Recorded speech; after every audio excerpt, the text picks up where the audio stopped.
আসসালামু আলাইকুম। আজকে আপনাদের জন্য নিয়ে হাজির হলাম রেস্টুরেন্ট স্টাইলে অল্প উপকরণ দিয়ে হোয়াইট চিকেন পাস্তা। তার জন্য আমার লাগবে 1 কাপ মুরগি কুচি করা, তার সাথে 1 টেবিল চামচ আদা, 1 টেবিল চামচ জিরা, 1 টেবিল চামচ রসুন, 1 টেবিল চামচ বা তার চেয়ে কম মরিচের গুঁড়া, তার সাথে লাগবে গোলমরিচ 1 টেবিল চামচ এবং সস 1 টেবিল চামচ। আমি সব উপকরণগুলি নিয়েছি একসাথে। এখানে লবণ দেওয়ার কোনো দরকার নেই।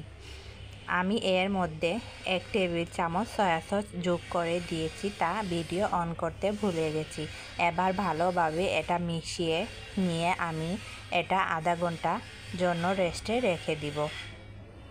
তার মধ্যে আমি একটা হাঁড়িতে গরম চুলায় বসিয়ে গরম পানি করে নিয়েছি। তার মধ্যে সামান্য পরিমাণ লবণ এবং 3 টেবিল চামচ তেল দিয়ে এর মধ্যে পাস্তাগুলি ঢেলে দিব। পাস্তাগুলি ভালোভাবে সিদ্ধ হওয়া পর্যন্ত অপেক্ষা করব। সিদ্ধ হয়ে গেলে আমরা হাতে নিয়ে চেক করব। দেখা গেল হাতে নিলে গলবেও না, আবার শক্তও না। এই রকম হয়ে আসলে আমি এটা ছেঁকে নিয়ে সুন্দর করে পানি ঝরিয়ে নিব। হালকা ঠান্ডা পানি দিয়ে ধুয়ে নিব। তার মধ্যে ফ্রাই প্যান বসিয়ে 3 টেবিল চামচ তেল দিয়ে তার মধ্যে ম্যারিনেট করা চিকেনগুলি ঢেলে দিয়ে সুন্দর করে ভাজতে থাকব। তার সাথে যোগ করব 1 কাপ গাজর কুচি। এখানে আপনারা ক্যাপসিকাম, 2-3 ধরনের ক্যাপসিকাম, গাজর কুচি এগুলিও অ্যাড করতে পারেন, কিন্তু যেহেতু বলেছি ঘরোয়া উপায়ে, তাই আজকে আমি ঘরে থাকা গাজর আপনারা দিতেও পারেন, আবার নাও দিতে পারেন। এটা সৌন্দর্যের জন্য এবং আপনাদের ভিটামিনও হবে। তাই আমি ভালো করে চিকেনগুলি ভেজে নিব। আমার ভাজা হয়ে গেলে চুলা থেকে নামিয়ে নিব।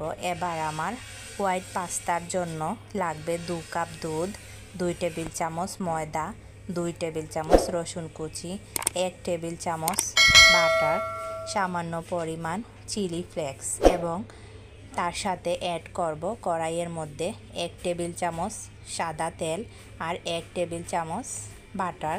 কারণ সরাসরি বাটার দিলে বাটারটা ডাইরেক্ট পুড়ে যাবে, তাই 1 টেবিল চামচ বাটার।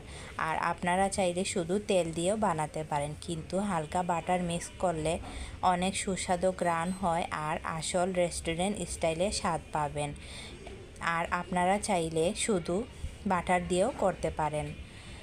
আমি হালকা ব্রাউন হওয়ার আগে ঢেলে দিব ময়দাগুলি দিব এবং চুলার আঁচ একবারে ধিম আঁচে দিয়ে ভাজতে থাকবো। এখানে হাই হিট ব্যবহার করা যাবে না, না হয়তো ময়দাগুলি পুড়ে যাবে।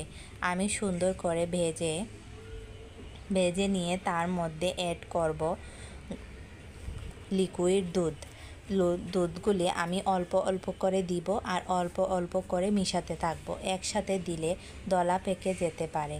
আমি অল্প অল্প করে দিয়ে সুন্দর করে স্প্যাচুলা দিয়ে নাড়তে থাকবো। তারপরে যদি না হয় আমি আবার সুন্দর করে স্প্যাচুলা দিয়ে ঘুরতে থাকবো। ভালো করে মিশা হয়ে গেলে আমি তার সাথে যোগ করব চিলি ফ্লেক্স যোগ করে তার সাথে যোগ করব হালকা পরিমাণে লবণ টেস্ট মতো এবং চিনিটা অবশ্যই দিতে হবে, 1 টেবিল চামচ চিনি। আমি সুন্দর করে নেড়ে চেড়ে একবার লবণ টেস্ট করে নিব। হ্যাঁ, আমার ঠিকঠাক লবণ হয়েছে।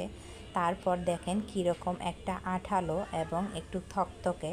বেশি শক্ত করা যাবে না, কারণ হোয়াইটে পাস্তাগুলি একটু সফট থাকলে ভালো। তার মধ্যে পাস্তাগুলি ঢেলে দিব এবং চিকেনগুলি ঢেলে দিয়ে নেড়ে ছেড়ে ব্যাস আমার চিকেন পাস্তা রেডি।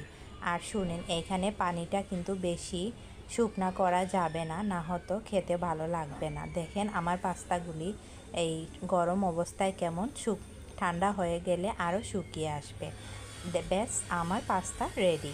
আপনারা চাইলে ঘরোয়া স্টাইলে এভাবে খেতে পারেন। রেস্টুরেন্টে যাওয়ার দরকার কি, আর টাকাই বা খরচ করার দরকার কি? বাসায় বসে যদি এত সুস্বাদু একটা পাস্তা হয়, তাতেই তো বিকেলের নাস্তা জমে ক্ষীর। আসতে পারেন, আমার চ্যানেল ঘুরে যেতে পারেন। আসসালামু